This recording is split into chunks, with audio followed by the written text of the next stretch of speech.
Bonjour à tous et bienvenue dans la belle équipe. Nous sommes ensemble pendant 3 heures. On va revenir notamment sur ce qui s'est passé à Limoges. Un guet-apens a piégé des policiers et des pompiers qui ont été visés par des tirs de mortier, des cocktails Molotov et des jets de pavés. Je vous présente mes invités. Christian Proutot, bonjour. Bonjour. Fondateur du GIGN. Perrine Goulet, bonjour. Bonjour. Député modem de la Nièvre. Et vous, Jean-Christophe Couvi, bonjour. Bonjour. Secrétaire national unité SGP. Perrine Goulet, effectivement, il y a plusieurs choses qui choquent là-dedans. Premièrement, c'est cette volonté d'attirer des forces de l'ordre, des pompiers pour leur taper dessus. Il y a même une voiture qui a été lancée contre certains de vos collègues. Et effectivement, des forces de l'ordre qui sont à 20 quand en face, ils sont 100 et d'une violence quand même assez inouïe. Alors tout d'abord, je voulais apporter mon soutien aux professionnels qui ont été blessés. Car c'est impossible pour moi d'être blessé. Il faudrait vraiment qu'on arrive à lutter pour que nos policiers soient plus blessés. Après, effectivement, on a un sujet dans certains quartiers. Je pense qu'il ne faut pas non plus généraliser, avec des jeunes à la dérive, des criminels, oui, je pense que certains le sont dedans. À Limoges, il y a eu des choses de fait ces derniers temps, avec des saisies de drogue et ce genre de choses. Je pense vraiment que c'est une vengeance vis-à-vis des forces de police. C'est ce qu'on a pu voir aussi dans d'autres villes de France, quand on harcèle les points de deal, du coup, il y a des représailles. Et je pense que malheureusement, si un jour on veut en sortir, il va falloir continuer.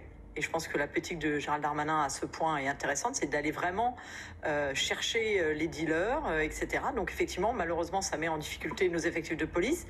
À Limoges, il y avait eu pourtant des renforts il y a moins d'1 an, à Limoges, avec 16 policiers, il me semble, qui ont été mis en plus à Limoges il y a 1 an. Maintenant, effectivement, sur des nuits profondes, c'est dans toutes les polices et même les gendarmeries de France. C'est pas là où on a le plus d'effectifs. Donc effectivement, nuit profonde, ça peut être compliqué. L'envoi de la CRS 8, qui est les CRS qui ont été envoyés, qui ont été créés, pareil, il y a 1 an pour aller maintenir quand il y a des émeutes dans les villes moyennes, est une bonne solution. Mais il faut, pour moi, aller plus loin. Et notamment, c'est ce qu'on a dans le programme, avec ces équipes mixtes, avec police, justice et éducatif, parce que sinon, de toute façon, on ne traitera pas le problème.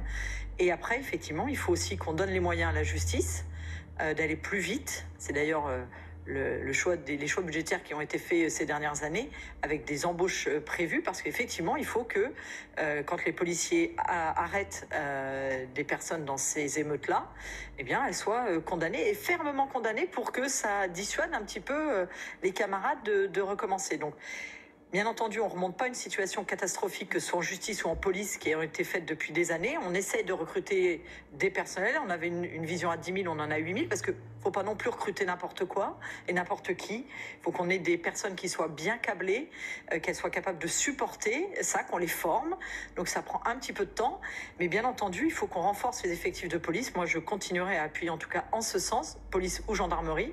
Parce qu'il ne faut pas oublier non plus, il peut y avoir dans nos territoires ruraux aussi des difficultés.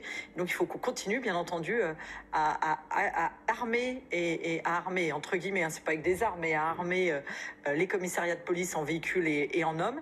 Et aussi la justice pour pouvoir répondre à ces nouveaux faits qui sont en plus banalisés par certains politiques qui trouvent à peu près normal qu'on ait ce genre de comportement, qui ont des propos sur la police qui ne sont pas non plus entendables. Et je pense que tout ça fait qu'aujourd'hui, on met effectivement nos forces de l'ordre en difficulté. Mais en tout cas, pour nous, c'est bien la volonté d'aller plus loin et de les soutenir, que ce soit effectivement en matériel, mais aussi en hommes. Mais il faut un petit peu de formation et après peut-être répartir autrement les ressources. Non, c'est pour ça que pour les quartiers notamment, il y a toutes les œuvres quartiers d'été, etc., tous les financements pour justement essayer d'occuper. C'est pour ça que je disais tout à l'heure les forces d'action républicaine, où il y aurait de l'éducatif, de la police et des magistrats. Moi, j'y crois beaucoup. Parce que si on traite que par la répression et pas par l'éducatif, on va traiter, et je suis d'accord avec vous, ceux qui sont à l'heure actuelle, ça va être compliqué, mais si on laisse et si on n'intervient pas sur les plus jeunes, ça va être bis repetita. Donc, il faut qu'on soit répressif avec ceux qui font actuellement les dégâts partout dans nos territoires, mais par contre, qu'on soit sur de l'éducatif pour les plus jeunes, en leur donnant un sens, en les accompagnant, en ayant une possibilité de vue, de sortie de ces quartiers, parce que quand on sait, et il y a eu récemment un rapport de la Cour des comptes, on sait que le taux de pauvreté est plus important, que le taux d'échec scolaire est plus important, le taux d'emploi des femmes est plus bas qu'ailleurs. Donc c'est vraiment la partie aussi éducative. On a travaillé l'ANRU beaucoup sur sur la partie bâtiment, etc. Mais il faut aussi qu'on fasse une reconquête de nos quartiers au niveau éducatif, social, sportif, pour donner une vision autre que le RSA ou le CRAC, quoi. Alors moi je pense quand même, enfin ça date pas de cette semaine ou d'il y a un mois. Hein. Oui, Moi je me rappelle quand même, avant d'être élu et il y a très longtemps, quand j'avais des fonctions chez un énergéticien, certains de nos collègues ne pouvaient plus, pour aller dépanner de l'élec ou du gaz, aller dans certains quartiers. Vous l'avez très justement parlé. Les médecins ont aussi du mal à y aller. Qui commencent à faire une liste de quartiers où ils n'iront plus. Et là où je vous rejoins, effectivement, il y a un problème éducatif majeur, puisque même, on le voit bien à l'école, avec les enseignants, qui sont eux aussi souvent embêtés par des parents.